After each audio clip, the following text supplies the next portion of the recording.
La Chambre de commerce est une institution publique de l'État, comme celle des métiers et de l'agriculture. Son champ d'action est très large. Mais nous nous occupons des ports, les ports de plaisance, nous nous occupons des croisières, nous nous occupons du commerce. Donc, beaucoup d'activités traitées par la Chambre de commerce, qui ne sont pas très connues d'ailleurs des gens, pas du grand public, mais dont les chefs d'entreprise sont connaissants.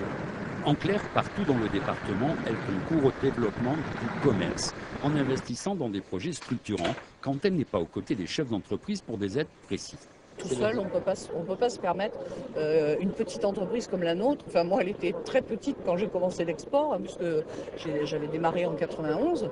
Et sans la Chambre de commerce, je n'aurais jamais pu aller à l'export toute seule. Une institution bienveillante qui se traduit en cas de coup dur par un soutien dans les démarches administratives. Exemple en 2010 lors des inondations dans le Var. On a absolument besoin d'avoir des gens pour nous aider, pour nous soutenir, pour nous guider dans les formalités principalement, puisque ce n'est que ça, c'est la formalité à remplir pour avoir les aides. Tous les 5 ans, la Chambre est soumise à des élections. C'est le cas en ce moment.